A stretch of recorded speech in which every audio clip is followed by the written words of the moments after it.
এই শিক্ষার কথাকে তিনি এই শিক্ষার আন্দোলন কি করেছিলেন এই জন্য করে না, তোর জাতির কোন শিক্ষার অধিকার ছিল না, সে শিক্ষার অধিকার আমি এনে দিলাম। ভারতবর্ষের লোকে সেই শিক্ষার অধিকার বা পূর্ব বাংলার লোকে কোন নেত্রী আমাকে শিক্ষার জন্য সহযোগিতা করলো না। সেই বিদেশি একজন অস্ট্রেলিয়ান বাসীকে নিয়ে আমার মানুষের শিক্ষা আন্দোলন করলো। সেই শিক্ষা আন্দোলনে আমরা শিক্ষিত হলাম। দ্বিতীয় গুরুচাঁদ তৈরি হলো না, দ্বিতীয় বাবা সাহেব আম্বেদকর তৈরি হলো না। তাহলে আমার জাতির উদ্ধার কে করবে? আমরা যে বলছি, এ কথা বলে যাচ্ছি, এ বলার কথা বলে যাচ্ছি, কিন্তু মুষ্টিমেয় কিছু লোক কাজ করছে এখানে। বিশ্বনাথদা খুব সুন্দর গুরুচাঁদকে পাঠ করে একটা কথা বলছিল, নেতৃত্ব একজন দেয়, 100 জন লোক সেই ভোগ করে, 99 জন লোক ভোগ করে। সেই নেতৃত্বেও আমাদের অভাব। আজকে আমি যতদিনই বিশ্বের সঙ্গে যুক্ত হয়েছি, নিজেকে বুঝতে পেরেছি যে আমার কিছু দিতে হবে। সেই সময় থেকে যে মানুষগুলোকে দেখছি, তারাই পরিশ্রম করে চলছে, তারাই সমাজের কথা ভাবছে। তারা ভাবছে আমি যদি গুরুচাঁদের ঋণ শোধ না করি, আমি তো সুস্থভাবে যেতে পারবো না। কিন্তু নতুন প্রজন্মকে তৈরি করতে পারছি না, ব্যর্থতা কিন্তু আমার পরিবারে। শিক্ষিত মায়েদের কথা কি বলবো, মায়েরা তো নেই। শিক্ষিত মায়েরা সব থেকে বেশি সমাজটাকে ক্ষতি করছে। আমার গুরুচাঁদের কাছে যে মায়েরা ঋণী, সেই গুরুচাঁদ ঠাকুরের সংগ্রামের ফসল আমার নারীরা শিক্ষিত হয়েছে, সেই নারী সব থেকে বেশি ক্ষতি করছে সমাজে। আমি দেখছি বিভিন্ন সম্মেলনে যে একমাত্র মা বাবার কান্না, তাদের দুঃখ দুর্দশার জন্য আমার নারী সমাজ দায়ী। এই নারী সমাজকে গুরুচাঁদ ঠাকুর এই শিক্ষা দান করতে বলেনি। তিনি বুঝেছিলেন নারী যদি শিক্ষায় শিক্ষিত হয়, এই সমাজটা তৈরি হবে। একটা গানে আছে না, মা ভাবনা কেন, কোন মা কথা বিদ্রোহী সন্তান বলছে, মা ভাবনা কেন, আমরা তোমার শান্তি প্রিয় শান্ত ছেলে, শত্রু এলে অস্ত্র হাতে ধরতে জানি। কেমন সন্তান? যে শত্রু এলে নিজে অস্ত্র হাতে ধরতে জানি, আমরা তোমার শান্ত প্রিয় শান্ত ছেলে। তা সেইভাবে তৈরি করতে পারলাম না সন্তানকে। শিক্ষিত মায়েদের মধ্যে কিছুই আসছে না। মুসলিমের কিছু মহিলা ভাবছে আমার সন্তানটাকে তৈরি করে যাব, সেই সন্তানটা যেন সুস্থ জীবন যাপন করতে পারে, পারবে না। গুরুচাঁদ ঠাকুর হাত ধরে টেনে তুলেছেন, হরিচাঁদ ঠাকুর হাত ধরে তুলে টেনেছেন আমার নিজের জন্য। আগামী দিনে এমন পরিস্থিতি হবে, কান্না করেও দুধ কুল পাবে না। আমরা কেমন জানেন সচেতন? চোর চুরি করে চলে যায়, তারপরে ঘরে করপশনাল গেট লাগাই, বড় বড় পাল্লা লাগাই, চোর তো চুরি করে চলেই গেছে। আমরা এরকম সচেতন যে চুরি করার আগে যদি আমি একটা কনস্টেবল গেট বা গ্রিল লাগাতাম, চোর ঢুকতে পারত না। আমার গুরুচাঁদ ঠাকুর সেই সূক্ষ্ম জায়গায় হাত দিয়েছিলেন। ওরে সমাজ শিক্ষিত হওয়া, তুই জান তোর কি কি ক্ষমতা আছে, তুই কি কি ক্ষমতার অধিকারী, তোর জন্য কি কি আমি করে গেলাম, তোদের জন্য কি করে গেলাম, কি দেয়নি। বাল্য শিক্ষা, বিধবা বিবাহ, এই যে স্ট্রাইকারের টাকা, কি না করে গেছে। আমাদের কিছু সমাজে কিছু লোক আছে বাবা সাহেবকে নিয়ে প্রশ্ন করে, শিখানো আমার কথা। কয়েকজন দেখছি গোসাই পাগলা খুব গন্ডগোল লাগিয়ে দিয়েছে যে হরিগুরুচাঁদের কাছে কেন বাবা সাহেবের কথা উঠে আসে। আমার হরিগুরুচাঁদ ঠাকুর পতিতকে উদ্ধার করতে চেয়েছিলেন। বাবা সাহেব আম্বেদকর তেমনি একজন পতিত ঘরের সন্তান।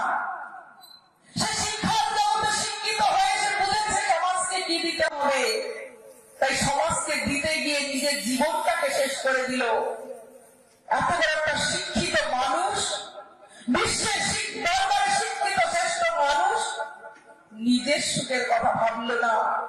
শুধু শুধু ভাবছিলেন যে আমি যদি সুখে দিন কাটাই,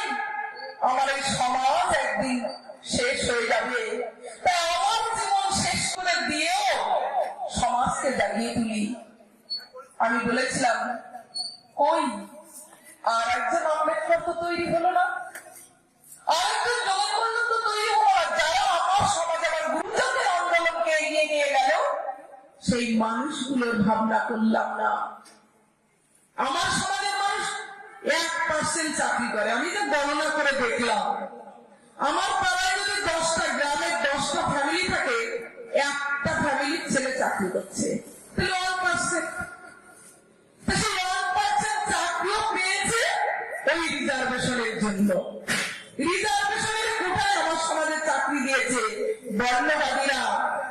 এখন তারা বুঝতে পারছে এই 1% চাকরিও যদি না হতো ভালো হতো, কারণ 1% চাকরি পেয়ে আমার মানুষ সব জায়গা কাঁপিয়ে দিচ্ছে।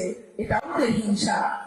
কিন্তু সেই 1% চাকরির জন্য গুরুচাঁদ ঠাকুর সেই সময় রিজার্ভেশনের কথা বলে গেছে, আম্বেদকর সেটা সংবিধানে লিপিবদ্ধ করেছে।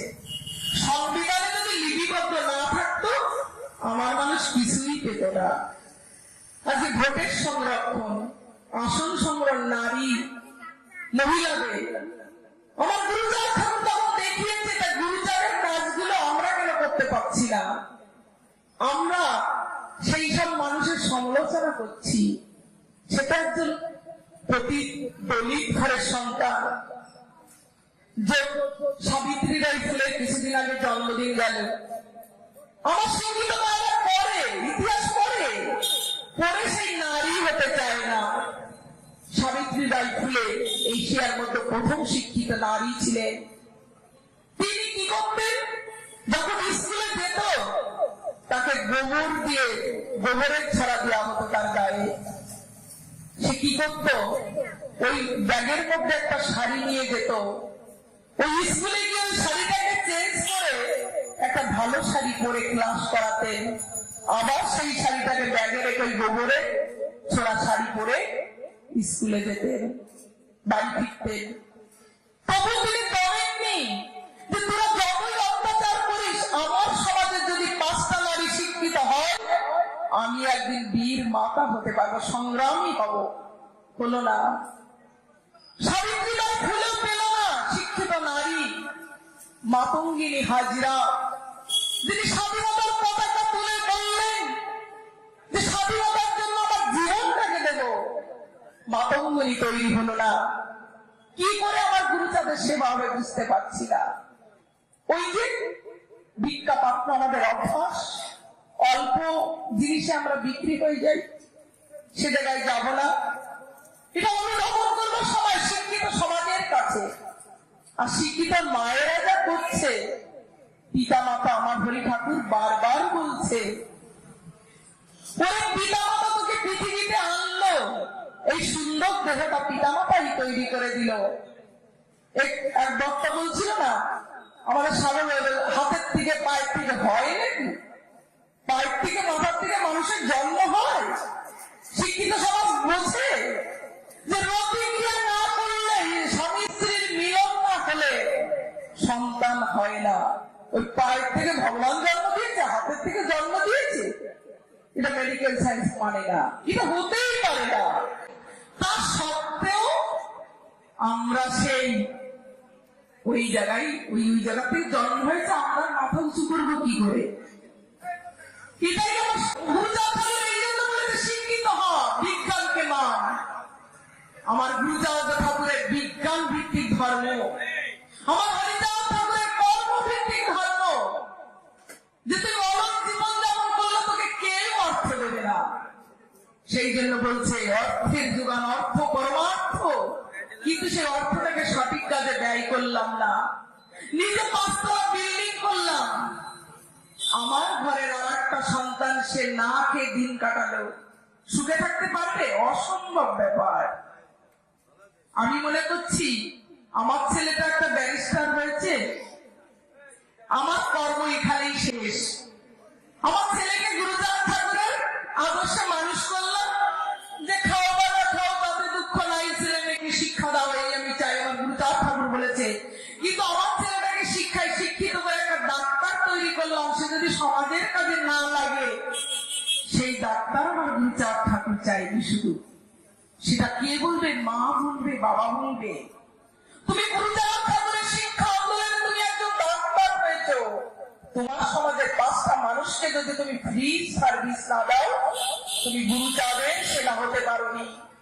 গুরুচাঁদের সেনা হতে গেলে সমাজের কাজ করতে হবে, সুস্থ জীবন যাপন করতে হলে তোমার সেই জায়গাটা যেতে হবে। আমি আমার সন্তানকে শিক্ষিত করলাম, 5টা ছেলে আমার পাড়ায় অশিক্ষিত থাকলো, সেই পাড়াটাকে কেউ শিক্ষিত পাড়া বলবে না। আর আমার ছেলে সুস্থ জীবন যাপন করতে পারবে না, ওই সুকৌশলী মানুষগুলো ওকে ক্ষতি করবার জন্য ওই 5টা ছেলেকে লাগিয়ে দেবে। কিন্তু 5টা ছেলেকে যদি আমি শিক্ষিত করতে পারতাম, ওরাও বুঝতে পারতো ও আমার ভাই, আজকে শিক্ষিত হয়েছে, ও আমাকে হাত ধরে টেনে তুলেছে, সাহায্য করেছে, আমরাও সেই একই সৈনিক। সেটা হলো না, সেখানে আমার সন্তানরা বুঝতে পারলো না। কি বলবো, বলতে গেলে অনেক কথা আসে, কিন্তু বলার সময় নেই, অনেক বক্তাও আছে। আমি আজকে ভাবছিলাম যে ঠাকুরের যে কথাগুলো, বাস্তব কথাগুলোর জায়গায় যাব। কেন সুব্রতদা খুব ভালো বক্তব্য রাখে। আমি আসি শুধু একটু মায়েদের, শিক্ষিত মায়েরা, যে মায়েরা সন্তান তৈরি করবে, সেই শিক্ষিত মারা পিতা মাতার প্রতি যে অত্যাচার করছে, প্রত্যেক ঘরে মা বাবার হাহাকার কান্না, তাদের চোখের জলে সারা মনে হচ্ছে আমার হরিগুরুচাঁদ ঠাকুরকে আবার দুঃখের জায়গায় নিয়ে যাচ্ছে। যে জায়গায় আমার হরিগুরুচাঁদ ঠাকুর ভাবলো যে নারী শিক্ষিত হলে সংসারটা সুন্দর হবে, সন্তানটা সুন্দর হবে, আমার মানুষের আর কিছু ভাবনার জায়গা থাকবে না, নিজের সমাজ নিজেই করতে পারবে। তাই তো ঠাকুর বলেছে, শক্তিরা দেখালে কেউ করে না সম্মান, শক্তিশালী হতে হলে হও যত্নবান। সেই শিক্ষিত মায়েদের জন্য আজকে মা বাবারা বৃদ্ধাশ্রমে চলে যাচ্ছে, বৃদ্ধাশ্রমে চোখের জল ফেলছে, না খেয়ে দিন পাপ করে মারা যাচ্ছে।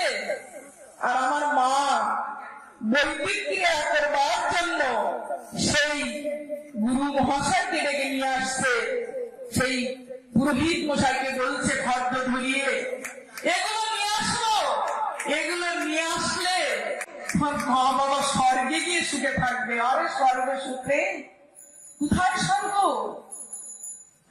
কি পরকালে তোমার বাবা মার এগুলো পরকালে তুমি ভালো থাকবে। আর পরকাল কি?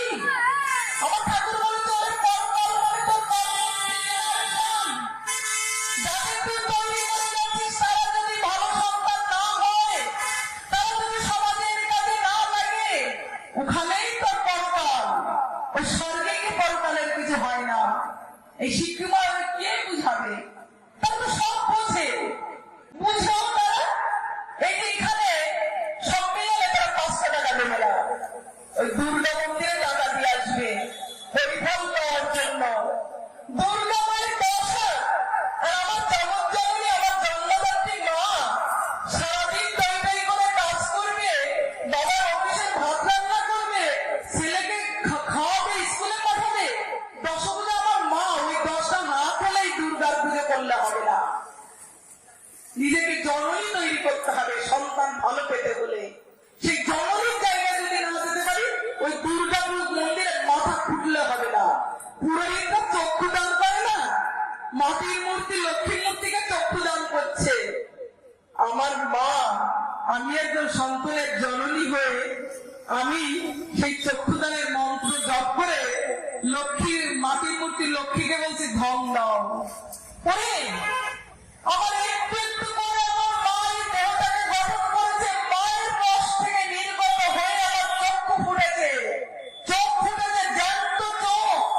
সেই জ্যান্ত চোখের জায়গা ওই মাটির মূর্তি চক্ষুদান কি করবে রে বাবা? সেখানেই আমার মা মহান।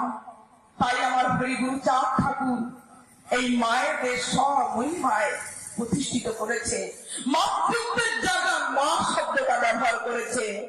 সেই হরিগুরুচাঁদের কাছে আমি কতখানি ঋণী, সেই ঋণ শোধ করবার জন্য আমার মায়েরা চিন্তা করলো না। শিক্ষিত মায়েদের জন্য ধিক্কার দিয়ে আমি বলবো, মাগো, যে শিক্ষা তুমি গ্রহণ করলে, সেই শিক্ষাকে যদি তুমি সঠিক রাস্তায় পরিচালনা না করতে পারলে, তুমি জননী হতে পারবে না। আর জননী না হতে পারলে তোমার দুঃখ তোমার জন্য, তোমার দুঃখের জন্য, তোমার সংসার খারাপের জন্য তুমি দায়ী। তোমার স্বামীকে ভালো করবার জন্য তুমি একমাত্র শ্রেষ্ঠ নারী হিসাবে আমার হরিগুরুটা প্রতিষ্ঠিত করতে চেয়েছিল। তোমার স্বামীকেও তৈরি করতে পারলে না, স্বামীকে একজন সত্যিকারের পুরুষ তৈরি করতে পারলে না, তোমার সন্তানকেও ভালো করতে পারলে না। তুমি তোমার স্বামীর কাছে কতটা ঋণী তুমি একদিনও ভাবলে না যে আমাকে মাতৃত্ব দান করেছে সেই স্বামী হচ্ছে আমার কাছে ভগবান। তাই সবাইকে প্রণাম জানিয়ে আপনারা ভালো থাকুন, আমার কথায় কষ্ট পাবেন না।